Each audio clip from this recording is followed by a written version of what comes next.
Bismillahirrahmanirrahim. Rabbi israh li sadri wa yassir li amri wahlul 'uqdatam min lisani yafqahu qawli. Rabbi zidni ilma warzuqni fahma waj'alni minas sholihin. Allahumma la sahla illa ma ja'altahu sahla wa anta taj'alul hazana idza syi'ta sahla. Para jamaah Bapak Ibu yang dimuliakan oleh Allah, alhamdulillah kita bersyukur kepada Allah Subhanahu wa taala yang mana pada kesempatan malam yang berkah ini kita masih diperjumpakan kembali oleh Allah dalam kondisi sehat. Yang paling penting adalah dalam kondisi kita iman dan Islam. Ini bisa kita buktikan bahwa kita tetap semangat, rajin, istiqomah dalam kita ibadah kepada Allah Subhanahu wa taala. Dan sudah kita rasakan, kita lalui di bulan Ramadan yang luar biasa, yang istimewa. Hari demi hari kita nikmati, kita rasakan dengan berbagai macam ibadah. Di samping kita melaksanakan ibadah puasa di siang harinya, malam harinya kita tarawih yang betul-betul semangat kita menghadiri sholat berjamaah 5 waktu tarawih berjamaah, dilanjutkan dengan tadarus membaca Al-Quran, kemudian dengan berbagai aktivitas-aktivitas yang lainnya. Ketika sudah memasuki 10 hari terakhir, sebagian kita tetap semangat untuk itikaf, meskipun tidak bisa penuh selama 10 hari, tapi bisa merasakan nikmatnya itikaf. Kemudian sebagian dari kita, saudara kita yang ketika mereka berlomba-lomba dalam bersedekah, berinfak untuk memakmurkan masjid, musola, dalam rangka pengajian-pengajian, dalam rangka untuk memberikan makan orang yang berpuasa, dan masih banyak amalan-amalan yang luar biasa. Ini tidak lepas dari semangat kita untuk meraih cita-cita yang kita harapkan agar mendapatkan predikat takwa. Bukan predikat yang mungkin banyak orang sekarang mengejar dunia agar meraih gelar sarjana, S1, S2, S3 maupun yang lainnya. Tapi bagi orang mukmin itu yang paling penting itu bagaimana dalam kehidupannya itu bermanfaat. Bagaimana dalam hidupnya itu berkualitas. Bagaimana dalam hidupnya itu bisa memberikan kontribusi bagi umat. Di samping dia juga ibadah, tapi juga dia berusaha untuk bagaimana mengibadahkan orang lain. Di samping dia ini soleh dalam dirinya, tapi juga berusaha untuk mensolehkan orang lain. Di samping dia ini juga terus bagaimana dia untuk memperbaiki dirinya, tapi juga berusaha untuk memperbaiki orang lain. Maka dari sinilah fungsi daripada kita sebagai orang yang mukmin, yang beriman ini tetap saling menasihati. Mungkin setelah Ramadan berlalu, masuk bulan Syawal sudah kita lalui, sekarang masuk bulan Zulqa'dah. Bentar lagi bulan Zulhijjah. Masya Allah, begitu cepat bulan berlalu.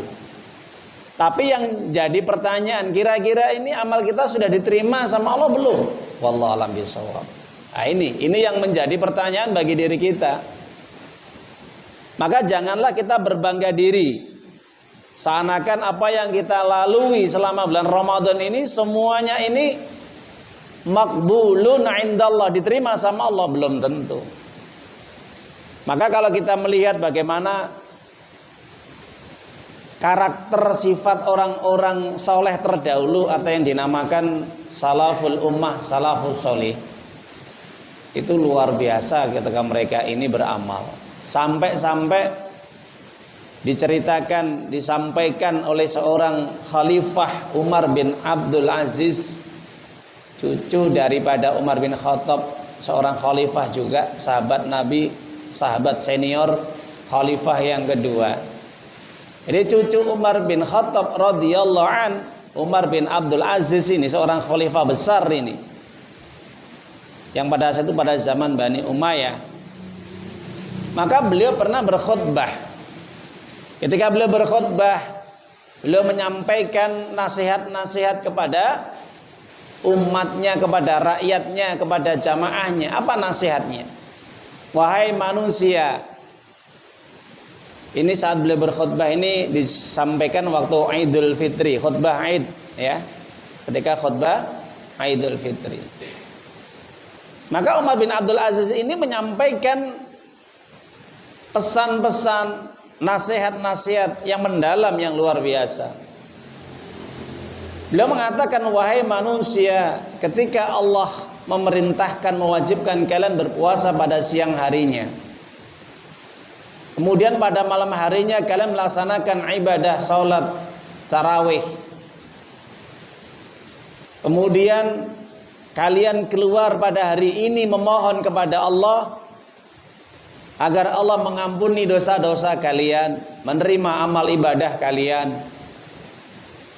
Maka ingatlah bahwasanya orang-orang terdahulu mereka itu menangis. Maka ketika ditanya, kenapa mereka menangis? Kenapa mereka bersedih? Padahal hari ini kan hari raya, hari untuk bersenang-senang, hari untuk makan, minum, berpakaian yang baru, kendaraan baru, makanan enak-enak dan sebagainya, ya. Kalau Idul Fitri kan gitu.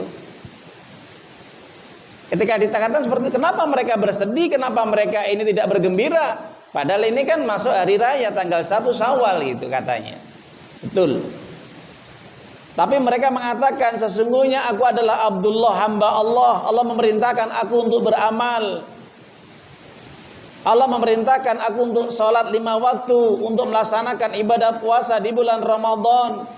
Disunahkan untuk sholat tarawih, membaca Al-Quran, i'tikaf, bersedekah, dan masih banyak amalan-amalan yang lain. Tapi aku takut bahwa amal aku atau amal kita tidak diterima oleh Allah Subhanahu wa taala. Maka disitulah mereka menangis, mereka bersedih. Kenapa bersedihnya? Takut kalau amal mereka tidak diterima sama Allah. Itu, Masya Allah.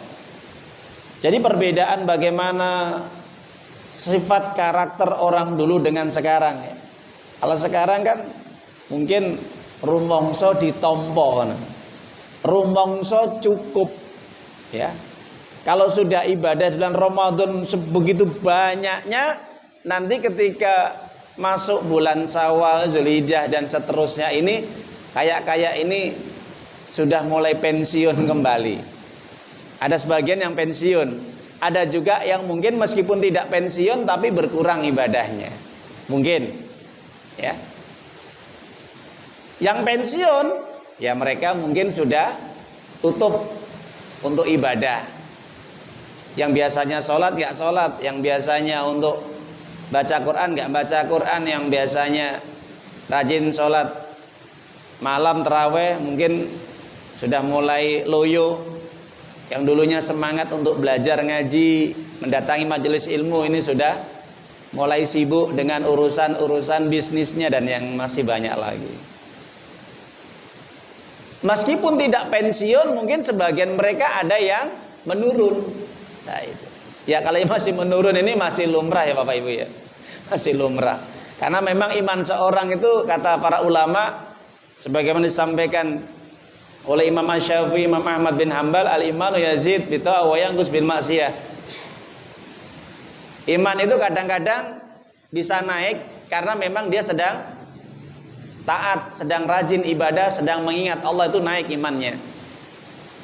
Kumpul-kumpul dengan orang-orang soleh, kumpul-kumpul dengan orang-orang yang berilmu, kumpul-kumpul dengan orang-orang yang baik, itu naik imannya.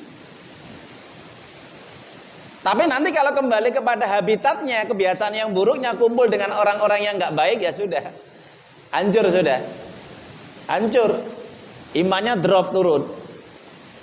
Malas sholat jamaah, malas ngaji, malas baca Quran, apalagi mau kumpul-kumpul. Yang diomongin akhirat terus, bosen. Yang diomongin masalah mati terus, bosen gitu. Jadi kalau dia ini nanti imannya sedang turun, ya karena ada perbuatan maksiat. Maksiat yang mungkin kebiasaan dia lakukan sebelum Ramadan ini kembali lagi. Makanya kadang-kadang orang seperti ini ya mungkin pengaruh-pengaruh dari pergaulan juga bisa. Dan juga pengaruh dari gadget, HP juga bisa. Ya banyak faktornya sebenarnya pengaruhnya yang membuat iman kita, iman seseorang itu bisa drop, bisa turun. Ya itu bisa berkurang karena maksiat. Ya itu. Jadi para jamaah Bapak Ibu rahimani wa rahimakumullah azza wa jalla, kita bersyukur kepada Allah Subhanahu wa taala sampai hari ini alhamdulillah kita masih dijaga iman kita oleh Allah. Kita masih dipelihara oleh Allah. Kita masih dicintai, disayang sama Allah. Sehingga kita masih diketuk iman kita. Buktinya kita masih tetap istiqomah insyaallah ya sampai kita meninggal dunia. Contoh ya, kita masih tetap ada kepedulian untuk belajar agama, ngaji bersama-sama. Hal ini kalau kita kembali kepada bagaimana kisah para ulama dulu ya. Saya sedikit cerita ya. Jadi begitu semangatnya mereka ketika mereka ini belajar agama, belajar ilmu, menuntut ilmu. Makanya mereka tidak ada rasa bosan untuk ibadah. Tidak ada rasa bosan. Bahkan mereka senang gitu. Sangat senang, sangat gembira. Bahkan diceritakan Imam Ahmad bin Hambal ini seorang ulama besar ya. Seorang ulamanya Ahlus Sunnah, imamnya Ahlus Sunnah, imamnya Ahlul Hadis di Baghdad, di Irak. Bahkan diceritakan bahwa Imam Ahmad bin Hambal di dalam kitab Manaqib Imam Ahmad bin Hambal yang ditulis oleh Ibnu Hajar Al-Asqalani rahimahullah azza. Jadi kemana-mana beliau ini sama anaknya, kadang sama muridnya ini kemana-mana ini bawa apa? Bawa tinta sama adah tinta. Namanya mahbaroh. Mahbarotun itu adalah adah tinta. Dan sama bawa tinta atau kolam untuk nulis. Tujuannya apa? Tujuannya itu kalau nanti ketemu sama orang-orang yang lebih senior atau ketemu orang-orang yang dia lebih afham minal hadis atau afqahu minal ilmi, lebih faqih, lebih banyak ilmu hadisnya, dia tanya, dia belajar. Dia tulis. Itu ulama hebat ya, Imam Ahmad bin Hambal. Makanya dia hafal 1 juta hadis insyaallah kurang lebih. Ada yang mengatakan 800.000 hadis. Kalau kita satu aja kadang-kadang masih sulit ngapalkan ya. Apalagi menghafal Quran juga kadang lupa, kadang ingat kan gitu. Ya, karena banyak wasiatnya kita. Masya Allah, subhanallah. Nah, jadi ketika Imam Ahmad bin Hambal ditanya, ila mata wa anta ma'al mahbaroh. Sampai kapan, Imam, wahai syekh, wahai guru, penjenengan kok panggat terus beto tinta sama tempat tinta itu? Maksudnya kertas sama bolpen. Sampai kapan? Sampai kapan penjenengan belajar sinau ngaji? Ya, ini Imam Ahmad ditanya sama beberapa orang yang ketemu dengan beliau. Padahal saat itu beliau sudah hampir umur 70 tahun.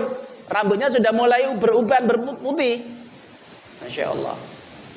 Tapi ketika ditanya masalah ini, begitu tawadhunya Imam Ahmad bin Hambal dengan jawaban yang luar biasa ini menyentuh hati kita. Ini menjadi pelajaran ya, menjadi ibroh bagi diri kita. Apa jawaban Imam Ahmad bin Hambal rahimahullah SAW, seorang ulama hadis? Beliau mengatakan bahwasanya saya ini ya belajar membawa kertas atau membawa buku atau membawa pulpen sampai ilal makbaroh, ma'al mahbaroh ilal makbaroh.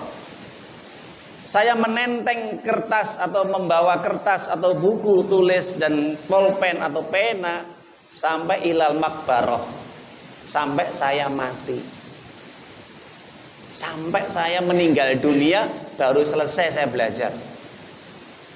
Subhanallah. Ini seorang ulama besar ya. Jadi begitu semangatnya terus belajar sampai meninggal dunia. Ini padahal gelarnya rahimahullah azza wa jalla, semoga Allah merahmatinya. Seorang ulama hebat di seluruh dunia. Sudah diakui keilmuannya, kezuhudannya, akhlaknya, ilmunya. ibadahnya luar biasa, tapi masih semangat untuk ngaji, semangat untuk belajar.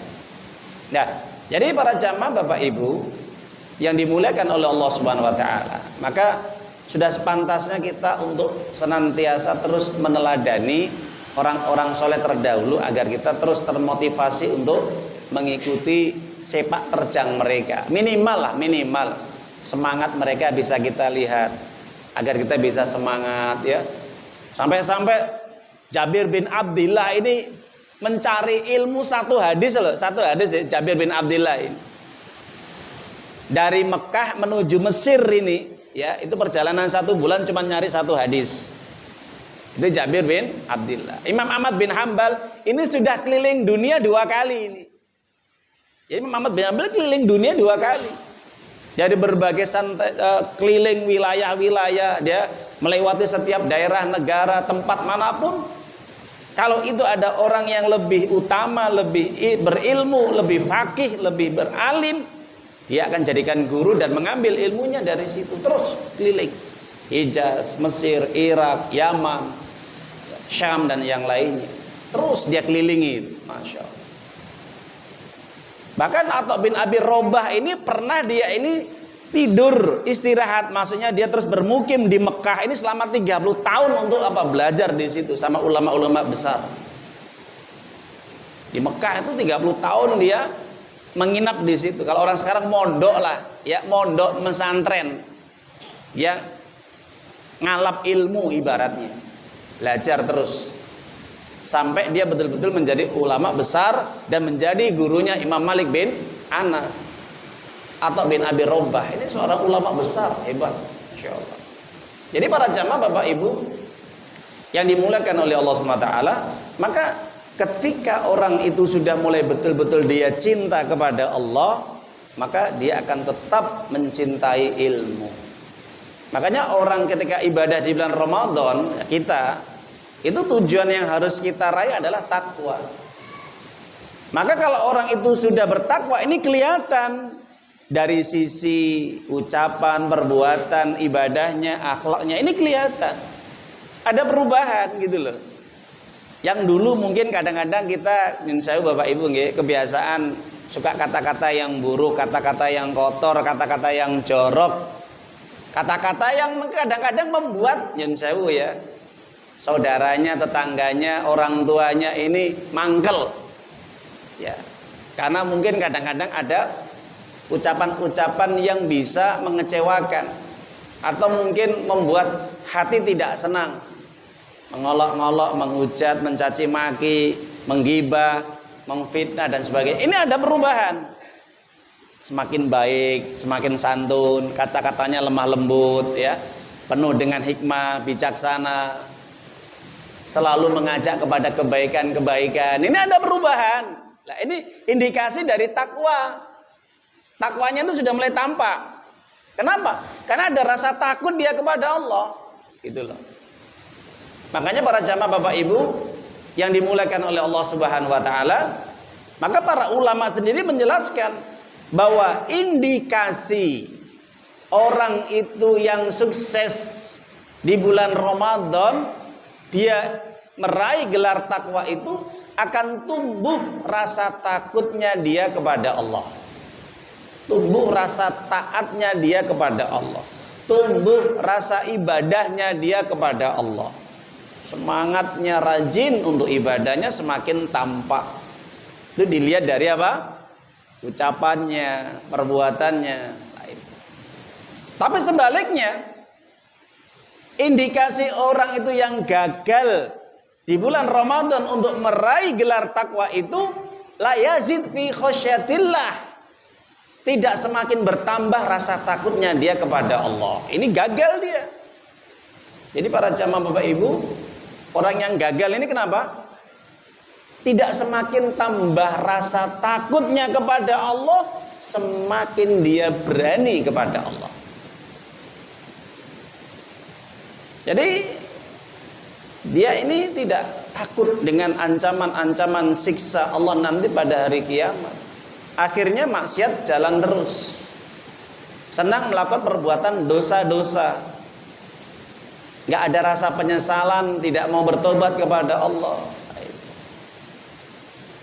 Padahal ciri orang-orang mukmin itu adalah apa? Punya rasa takut kepada Allah. Itu ciri orang-orang mukmin loh ya. Mukmin yang benar maksudnya. Makanya kalau kita membaca di dalam ayat-ayat Allah, contohnya di dalam surat Al-Mu'minun, surat yang ke-23 ayat yang ke-57, Allah menyatakan di dalam ayat ini, innalladzina hum min khasyati rabbihim musyfiqun. Di dalam ayat ini Allah menjelaskan bagaimana sifat orang mukmin, ya. Itu diantaranya adalah innalladzina hum min khasyati rabbihim musyfiqun. Dia adalah orang yang betul-betul punya rasa takut kepada Allah, dan dia selalu hati-hati dalam kehidupannya. Hati-hati. Kenapa?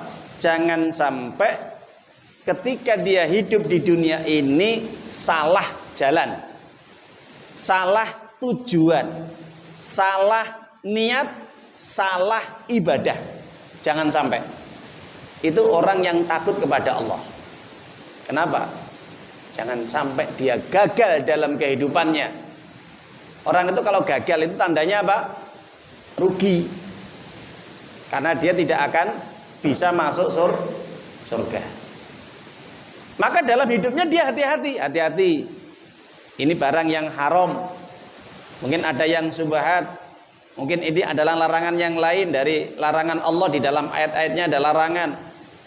Dia ikuti larangan itu, artinya dia jauhi betul kalau itu larangan. Bukan kok malah ditentang, bukan. Ada perintah, oh iya dijalankan perintahnya itu. Oh ini perintah, dijalankan dengan benar. Oh ini perintah, ya sudah perintah. Kalau ini perintah ya sudah, jangan ditawar. Nah, itu orang mukmin seperti itu, Bapak Ibu, nggih. Coba, kira-kira kita ini setelah Ramadan ini bertambah nggak rasa takut kita kepada Allah? Kita buktikan, ya. Kita buktikan kepada Allah. Kalau di situ ada perintah untuk kita yang kita mengaku beriman, maka otomatis perintah itu kita kerjakan dengan sebaik-baik mungkin. Jangan kita tawar seperti orang jualan. Pak, niki angsal mboten. Jangan. Ya Allah, kira-kira ini boleh nggak kalau saya tidak menjalankan? Jangan. Ya, kalau orang itu ditawar, mungkin jualannya, bisnisnya, perdagangannya mungkin bisa. Karena hukum jual beli itu adalah sesuatu yang diperbolehkan selama tidak mengandung yang haram. Tapi kalau sudah perintah, tidak ada tawar menawar. Ingat, kalau itu perintah dari Allah, tidak ada tawar menawar. Perintah sholat, perintah puasa, perintah sedekah, perintah zakat, perintah berbaik pada orang tua, perintah untuk berbaik kepada manusia, perintah kita untuk belajar agama, mengaji, mencari ilmu, perintah untuk menutup aurat, perintah kita untuk senantiasa kita melakukan ketaatan-ketaatan yang masih banyak. Banyak sekali. Itu jangan kita tawar. Kalau sampai kita tawar, bahkan sampai kita tentang, maka itu bukan orang mukmin. Maka itu bukan orang mukmin. Orang mukmin enggak seperti itu.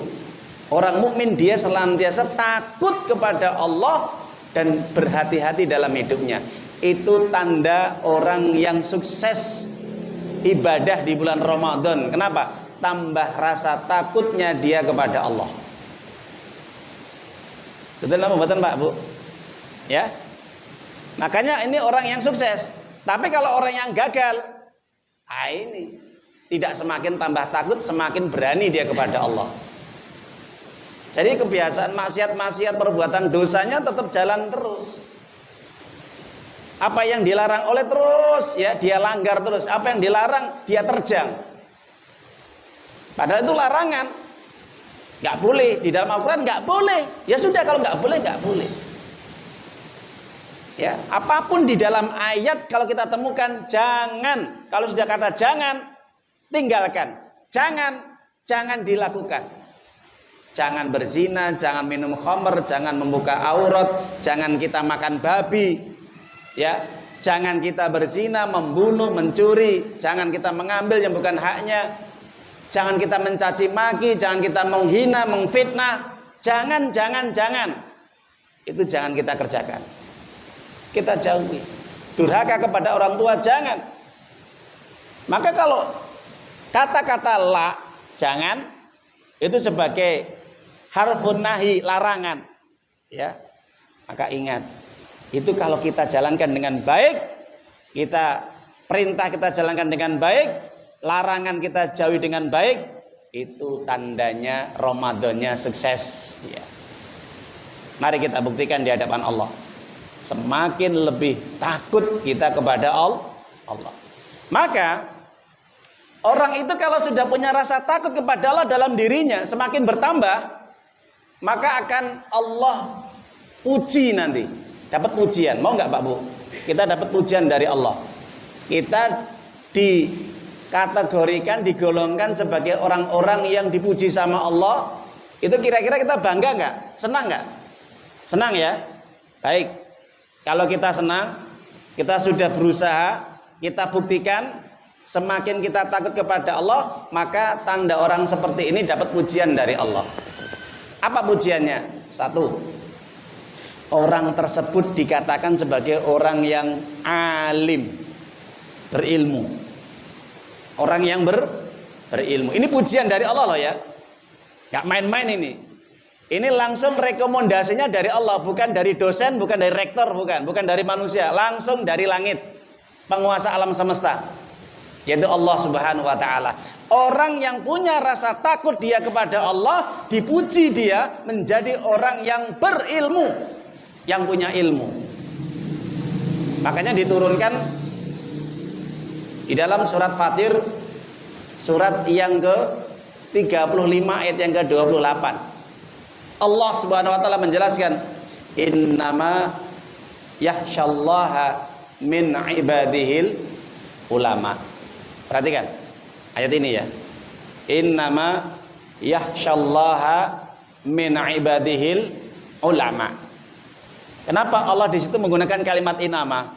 Kenapa Allah tidak mengatakan inna yakhsyallaha min ibadihil ulama?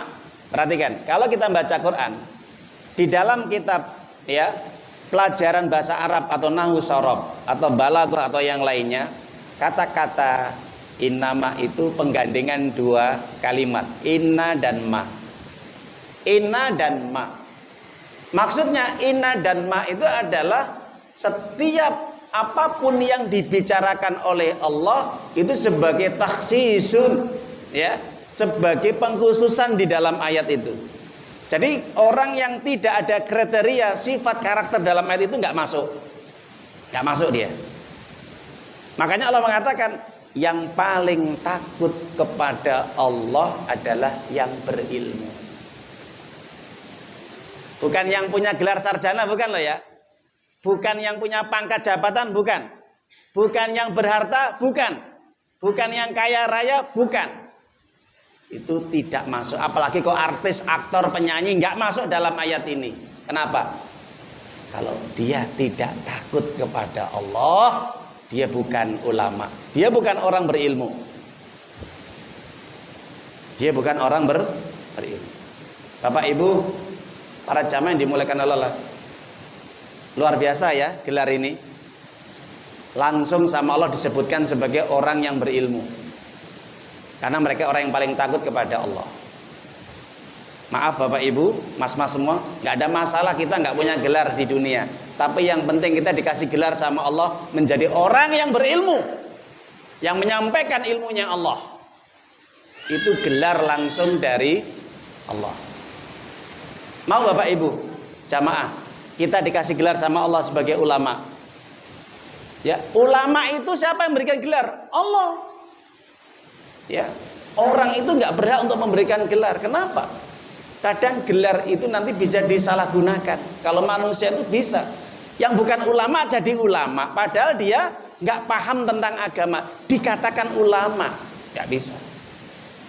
Yang memberikan gelar adalah Allah. Bagaimana caranya? Dilihat orang itu takut nggak kepada Allah. Bisa jadi orang itu dia nggak pernah bukan lulusan dari pondok, atau bukan lulusan dari Timur Tengah atau sekolah agama yang paling tinggi, tapi ada sifat rasa takut dia kepada Allah. Dia paham satu ayat, dua ayat, dia amalkan. Masya Allah, itulah ulama, alim. Orang yang alim itu, saya katakan ya, contoh, ketika dia bekerja dia ya, ketika dia bekerja, sibuk repot dengan pekerjaannya, adzan Allahu Akbar, Allahu Akbar, pekerjaannya ditinggal sebentar atau ditutup warungnya. Dia datang panggilan azan tadi untuk menghadap Allah, untuk sujud menghadap Allah, untuk rukuk menghadap Allah. Dia memenuhi panggilan Allah. Allah yang membuat alam semesta, Allah yang menciptakan alam semesta, Allah yang menghidupkan, mematikan semua makhluknya. Dia datang itu panggilan. Satu ayat dia amalkan ini. Satu ayat dia amalkan. Ini orang berilmu. Kenapa? Karena dia tahu. Karena dia tahu bahwa itu perintah dari Allah. Mana perintahnya? Bisa dibuka di dalam Al-Quran, surat An-Nur, surat yang 24 ayat 37. Seandainya dia punya ilmu, hanya satu ayat yang dia ketahui, dia praktekkan, Masya Allah. Ini ulama. Ini orang yang diberi cahaya oleh Allah. Makanya Allah turunkan ayat ini untuk siapa? Untuk siapa? Kita penjenengan Bapak. Bukan Ibu, Bapak. Bapak, laki-laki, ingat. Rijalul la tulhihim tijaratu wala bai'un an dzikrillah wa iqamis shalah. Yakhafuna yawman tataqallabu fihil qulub wal absar. Perhatikan ayat ini. Jadi orang itu kalau pahamannya satu ayat diamalkan, Masya Allah, ini menjadi ulama loh ya. Artinya ulama yang dimana itu dia betul-betul mengamalkan ilmu yang dia miliki itu diamalkan. Banyak di luar orang banyak ilmu tapi nggak diamalkan tuh banyak. Banyak Bapak Ibu nggih. Tapi meskipun orang itu tahu satu ilmu tapi diamalkan, ini kriterianya ulama loh ya. Apa ya? Ulama itu apa sih? Orang yang dia betul-betul mengamalkan ilmunya karena dia punya rasa takut kepada Allah. Dia berusaha untuk mengamalkan ilmunya Allah. Maka di sini Allah jelaskan laki-laki yang tidak pernah disibukkan dengan urusan jual beli, dengan perniagaan, dengan urusan bisnis, sehingga dia melupakan sholat, meninggalkan sholat, sehingga dia tidak membayar zakat. Tidak. Orang seperti ini tetap dia menjaga sholatnya dan tetap membayar zakat. Kenapa? Ingat, ya khafun, mereka takut kepada Allah. Yauman tataqallabu fihil qulub wal absar. Takut nanti ketika pada hari kiamat menghadap Allah, hati ini menjadi goncang, penglihatan menjadi goncang. Karena apa? Neraka sudah dihadapkan di hadapannya. Wah, ya Allah, jangan sampai saya masuk neraka ya Allah. Ya Bapak Ibu, orang seperti ini takutnya kepada Allah, bukan kepada manusia, bukan kepada juragan, bukan kepada bos, bukan kepada gurunya, bukan kepada dosennya, bukan kepada rektornya, bukan kepada pimpinannya, bukan. Takut kepada Allah. Takut nanti dia masuk neraka. Takut ketika hati bergoncang, penglihatan bergoncang. Ini orang yang berilmu Bapak Ibu. Kenapa? Predikatnya diberikan sama Allah. Satu ilmu diamalkan. Insya Allah. Lagi ya, ini contoh. Dapat ilmu lagi. Jangan mendekati zina loh. Mendekati zina aja nggak boleh loh ya. Kalau orang sekarang ini populernya pacaran misalkan loh. Mendekati zina aja nggak boleh, apalagi berzina. Hati-hati. Saya nasihatkan kepada antum-antum yang masih jomblo, yang belum menikah. Mendekati zina aja nggak boleh, apalagi zina. Kenapa? Dampaknya luar biasa. Orang kalau dia ini semakin bertambah rasa takutnya kepada Allah, ini tandanya sukses dia menjadi alumni Ramadan kemarin. Semakin tambah takut dia. Kenapa? Dijaga, punya HP dijaga, tidak melihat konten-konten yang buruk ya. Apalagi yang di situ berbau porno. Gambar-gambar yang tidak ada manfaatnya. Beralih kepada video-video ceramah, beralih kepada nasihat-nasihat, beralih kepada tontonan-tontonan yang baik yang membawa manfaat. Itu sudah berbeda gitu loh ya. Sudah hijrah dia, sudah nggak seperti dulu gitu. Yang kebiasaannya lihat film-film porno ini sudah dialihkan lagi, sudah ditinggalkan gitu. Ya Bapak Ibu. Jadi sudah beda betul ya. HP itu betul-betul bermanfaat, betul digunakan untuk manfaat.